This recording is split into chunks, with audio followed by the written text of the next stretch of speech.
Court will now reconvene. Mr. Payne, please call your witness. This next person is someone who witnessed a crime as it happened. The prosecution calls Miss Dahlia Hawthorne to the stand. Okay, here we go. The moment we've been waiting for. Phoenix's girlfriend is finally on the stand and we can finally convict her. But of course she's playing up the nice part. What's with the stiff silence? In my long career as a judge, I have been deceived by many witnesses. That is not a good thing to say as a judge, and especially in this scenario. It is my job to doubt, to take no one at their word. Really, it doesn't feel like it half the time. But in your case, I must admit you radiate a glow of complete sincerity. Yeah, really living up to the fact that you've been deceived, huh, Judge? I can't believe he actually said that. I know! I know, right? Oh, now then, witness, could you please state your full name?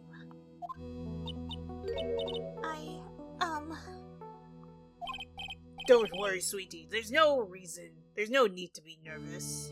She should be nervous. If anyone says anything rude, you can be sure I'll cut them right down to size. We'll cut you right back, and I will bash them with my gavel. Okay, geez, can everybody calm down, please? I love how they look straight at me when they say that. Thank you for calming my nerves. You're all so nice. I almost feel right at home. Not at all. It was nothing. If we may move on now, what is your full name and occupation? My name is Dahlia Hawthorne. I'm a junior in literature at Ivy University. Junior in literature, huh? I just want to say, it's an honor for me to be here in your noble presence. The honor is all mine. No, the honor is all mine. You shouldn't be saying that, Your Honor. Well, we know whose milkshake brings all the boys to the Sir? Is there something I can help you with? You just go on and say whatever is on your mind. I'm sure that there must be some kind of mistake. Peony wouldn't kill anyone, I just know it. Wait, she's vouching for Phoenix? Yes, I can see why you'd say that. She's going to be a tough witness, all right. It only took her 12 seconds to wrap them all around her little finger. Now then, please proceed with your testimony. Let's hear about what you witnessed on the day of the incident, if you please. Okay, let's see. Witness testimony, what I witnessed. I had been planning to go back to Beanie's place after class was over. Okay. Beanie and Dougie, they were talking behind the building. Then suddenly, Dougie got all wobbly and just collapsed. That's when Beanie noticed that I was there. I went to go and find some other students and they called the authorities. What? That doesn't make sense. I don't know what to say. According to you, Miss Hawthorne, the defendant didn't do anything wrong. Yeah, exactly. How is he in this situation if he's supposed to be innocent? Objection! Shut up, Pete. Young lady. As old as I am, even I recall how hot the flames of young passion can burn. Nevertheless, it is my job to discover the truth. Please tell us the truth. In other words, tell them what I told you to tell them. But I would never. That's more than enough, witness. I won't allow this to continue. Well, what do you mean by that? Please, just let me proceed with my cross-examination, Your Honor. On that? I, for one, don't plan to win my case on a bunch of paper-thin lies. I mean, yes, she is lying. You haven't changed a bit. Mia Fey. What's this? So you two are acquainted? Yes, we've met before. Once.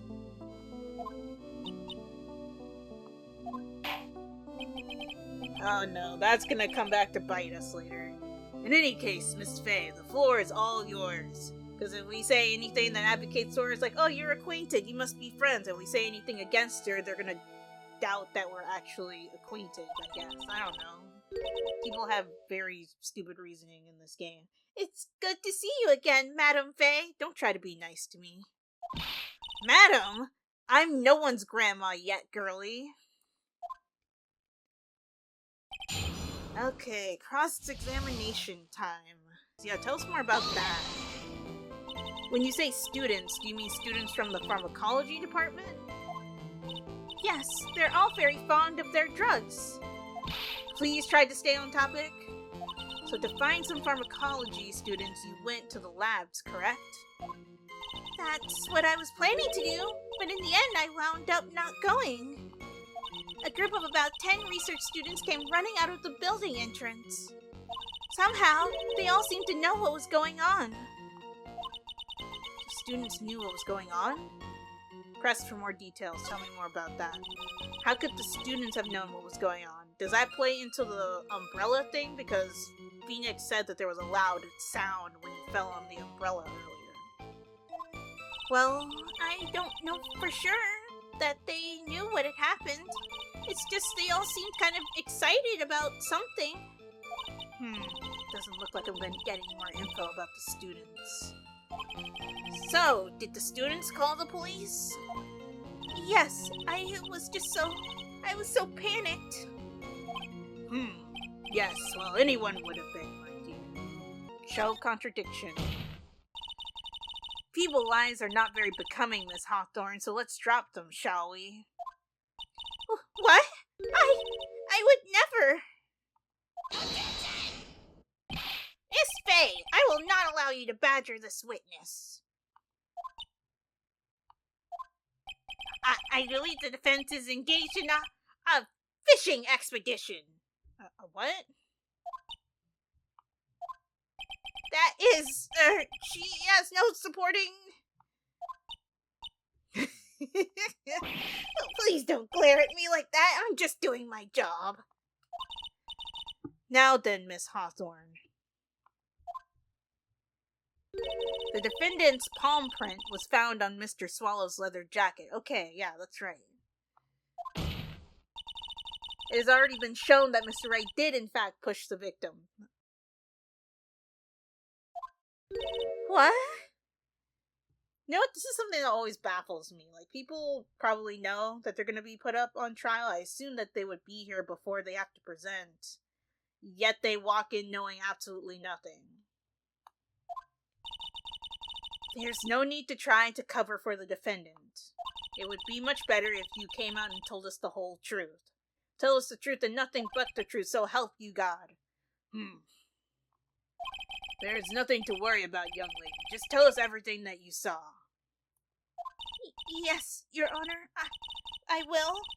If you don't mind, I'd like to revise my testimony.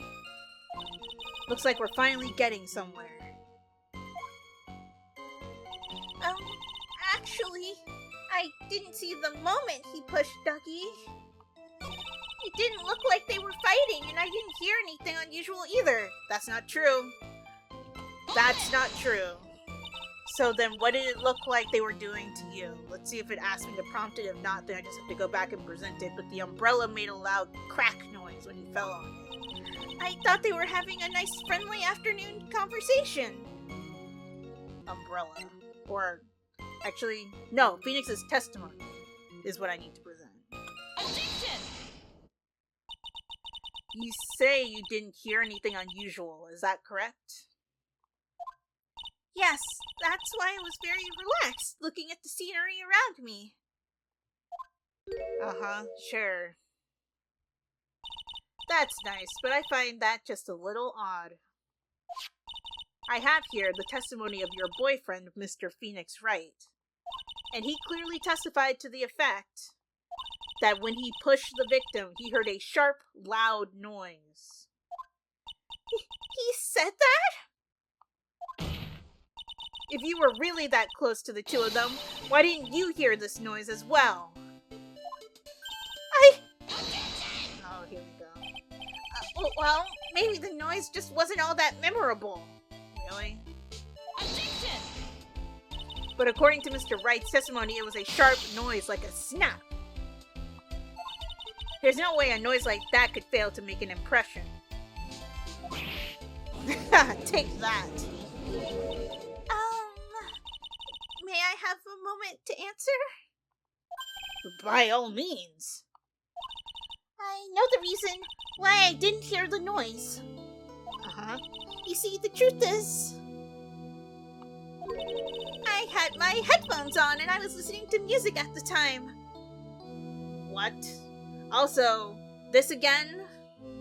Only Larry Butts can pull off this type of testimony. Headphones? You mean that both of your ears were covered? Oh, that's in red. Okay. The rain was just beginning to let up. But it seemed as though Thor wasn't ready for his fun to come to an end yet. So the sky continued to flash and rumble. Thunder and lightning, huh? Yes, I'm afraid of the sound of thunder. So I put my headphones on to block it out. Well, Your Honor, as you can see, there weren't any contradictions in her testimony after all. Wait a sec, Mia. That testimony just now. She said something that could totally change this whole case. She didn't hear anything. She was listening to music. There was lightning. Wait.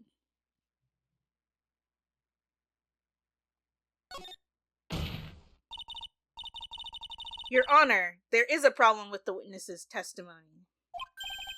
What do you mean? Didn't you notice?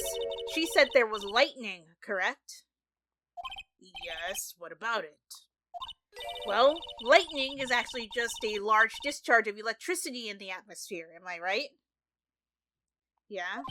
Now's not the time for a science lesson, Miss Fay. Okay, let's not anger the judge.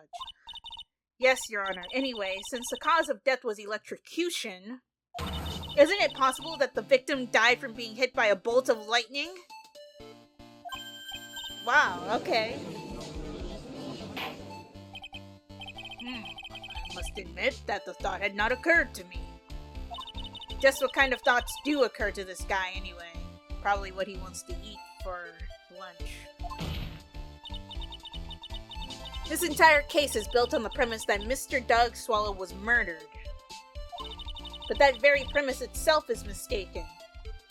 The defense believes that Mr. Swallow was, in fact, the victim of a stray bolt. Bold claim. Or should I say bolt claim? Sorry. It appears the defense may be onto something. Could it be that the death was actually accidental? That would be convenient. Alright, you did it, Mia. Don't celebrate just yet. I'll be taking that not guilty verdict now. What are you laughing at?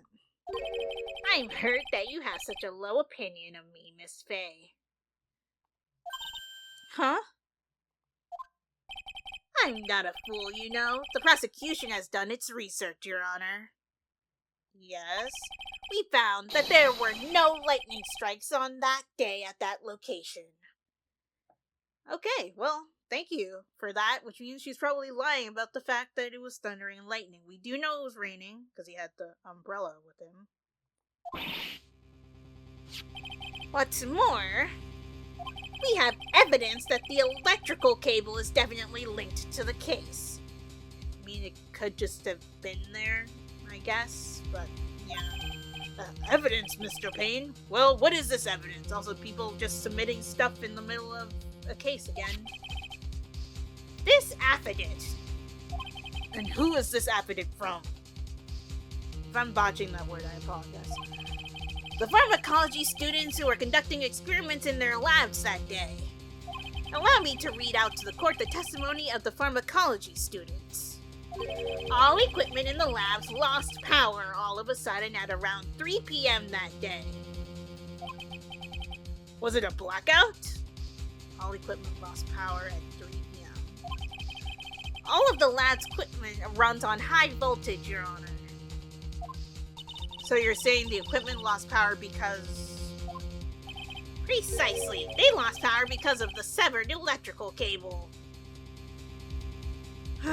Except you can see the electrical cable is sparking in the photo. But whatever, we'll address it in a second. The power outage occurred approximately at 3 p.m. Which fits with the time of death listed in the autopsy report. Exactly. In other words, that victim died as a result of touching the severed electrical cable. According to the students, the cables were very old. They were planning on having them replaced in the near future. I see.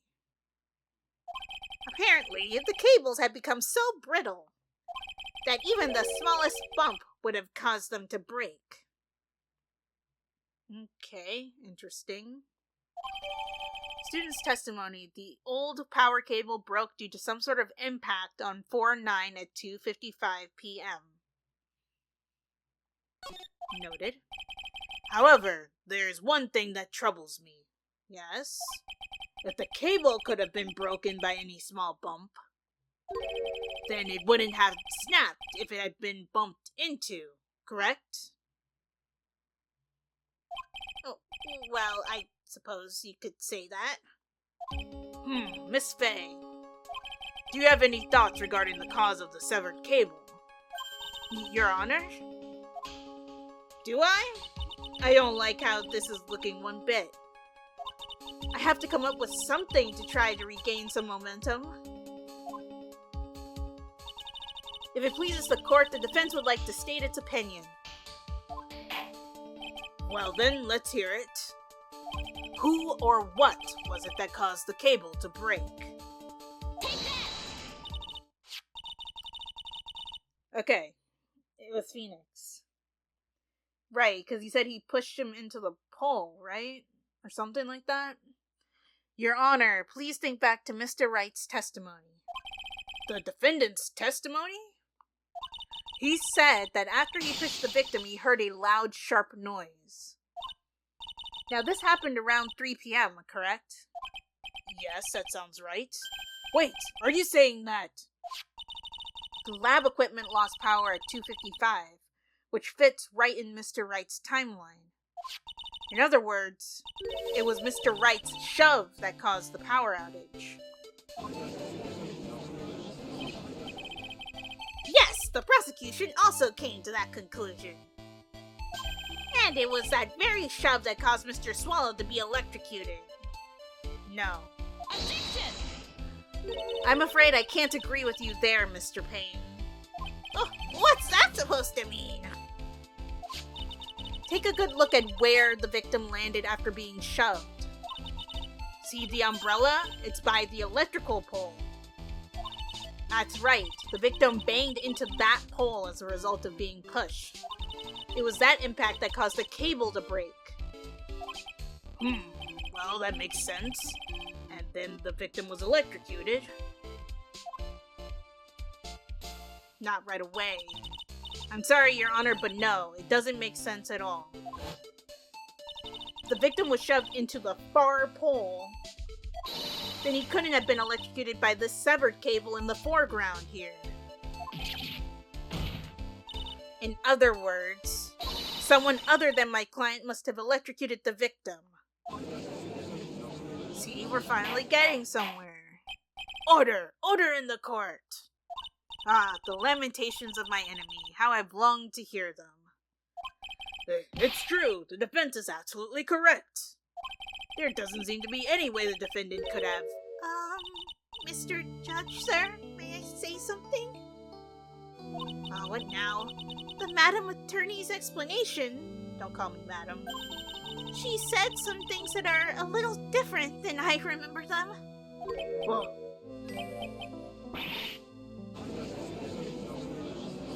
please, just once more. May I please testify one last time, please, Mr. Judge? Of course it's all right. Just go ahead and give your new testimony. This is it. She's finally starting to show her true colors. Well, I don't know about true colors, but she's definitely starting to crack. The truth is, Beanie pushed him twice. The first time was into the electrical pole. That's when the cable broke. Then Dougie tried his best to run away from him. But Beanie caught up and crashed into him from behind. The cable snapping and Dougie being electrocuted, it all occurred in less than a minute.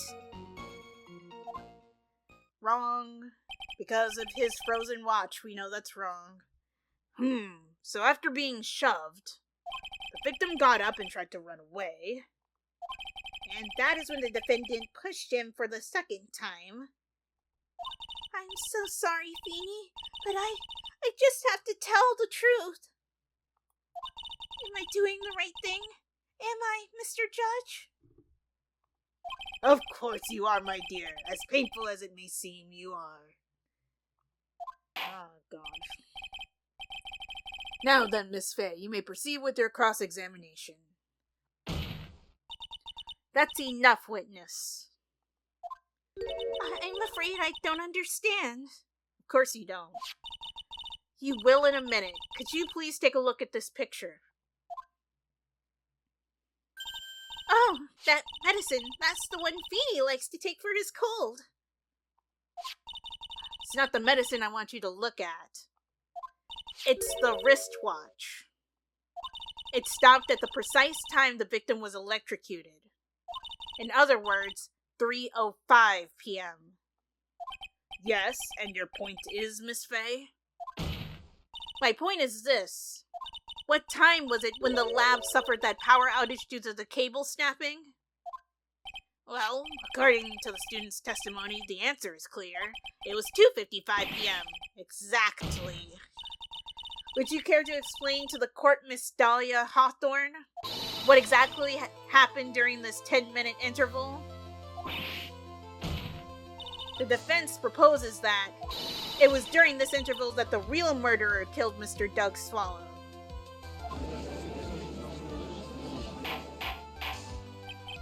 Order! Order in the court! This is nonsense! The real murderer! Objection! Even you can't deny that the time between the cable breaking and the electrocution are completely unaccounted for. Objection! Then who was it? Who else are you saying could have done it? There's only one person who could have murdered Mr. Swallow. Only after my client had left the scene. Was there a window of opportunity for the real killer? Miss Fay, is the defense ready to indict someone as this real killer? Sorry, can't. It's finally time. This is the moment I've been waiting for.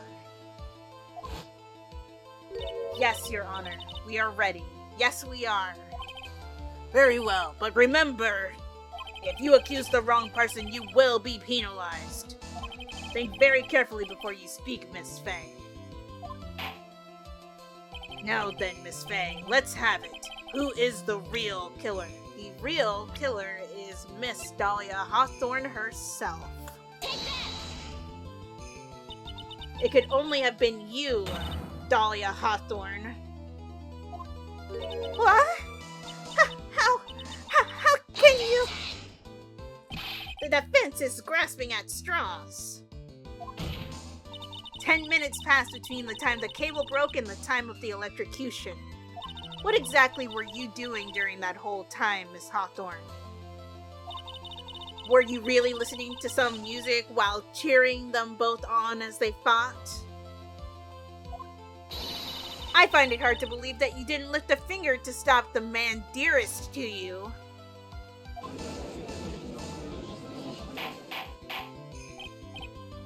Order, order, Miss Faye. What? I mean, why? Miss Hawthorne, I believe you did witness the two men fighting on that day. However, after Mr. Wright pushed the victim and subsequently left the scene, it was you who pushed Mr. Swallow to his death by your very own hands. Okay, we might be coming on a little bit strong, Mia. I agree, though. How can you say something so mean, Madam Faye? I didn't do anything. Miss Faye, this is a very serious charge you are. Oh, hi, Phoenix. Of course, Phoenix. Your Honor. Please, I have something I want to say. Oh my god, Phoenix, please, no. You, what is it? Please, please strike everything the defense said just now from the record. Wait, he saw. What the? Are you daft? Daft Punk? Sorry. You're totally wrong, Miss Faye. Dolly, she couldn't do something like that. Mr. Wright, get back in your seat. Bailiff, grab that man. Leave my Dolly alone. Very admirable, but, yeah. That boy. He's gotten himself in way over his head. Oh, Mr. Grossberg, you're back. It seems I've arrived just in the nick of time. I found the police report on that incident in your newspaper clipping. Oh, thank you. Thank you so much. This is exactly what I was hoping for. You'd better take a good look at it. So, you know what? That's a good point. I shall look at that. Incident overview, location, district courthouse, cafeteria, time 27-4, victim Diego Armando, 28, occupation lawyer, suspect Dahlia Hawthorne, 19. Armando ingested poison while interviewing the suspect regarding another case. Traces of poison were found in the victim's cup. No poison was found in the vicinity or on the suspect's person. It is unclear how the poison entered the victim's coffee cup. That's how she got off. They couldn't figure out how she poisoned him. Interesting. Okay, cool.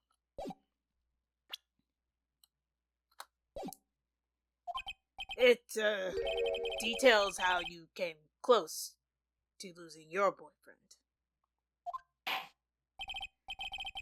Now then, the defense has made a very serious accusation. Mr. Payne, what do you have to say about this? Well, really, Your Honor,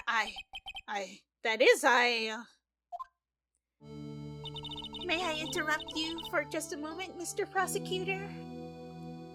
Oh, don't you worry, my dear. I have the situation well in hand.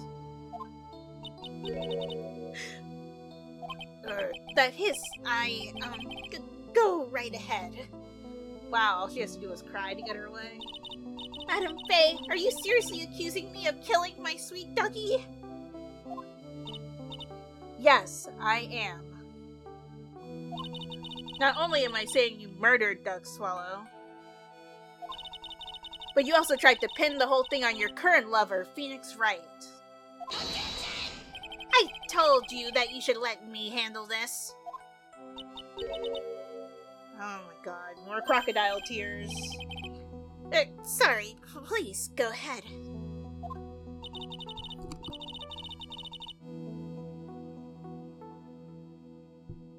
How can you say that? I'm absolutely devoted to my dear Feeny. The notion that I would try to frame him is ludicrous. This is all just too much for poor little me to bear. I believe the girl is trying to ask what on earth her motive would be. That is true, we don't know the motive. The answer to that lies somewhere in this police report. It must. Really? 8 months ago, an incident occurred in the basement cafeteria of this building. And then The same day, the two of them accidentally meet. Your Honor, the defense requests further testimony from Miss Dahlia Hawthorne. Further testimony? What about?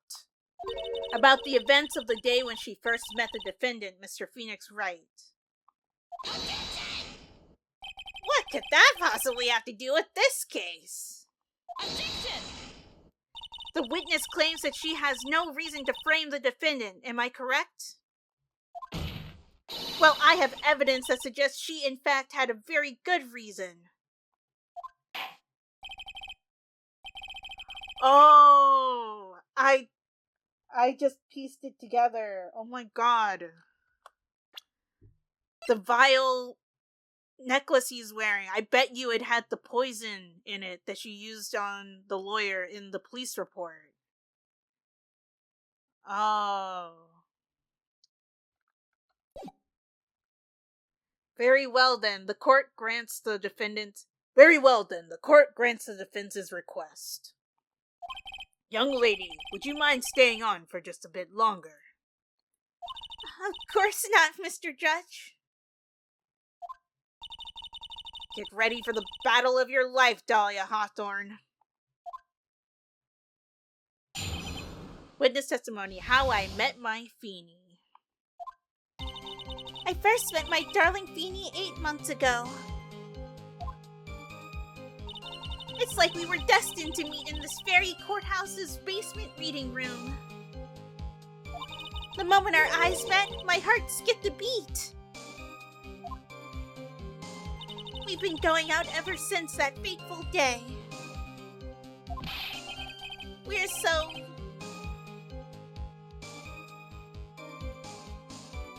Oh, Phoenix interjected. We're so lovey-wovey we make people sick. It's just jealousy, I think.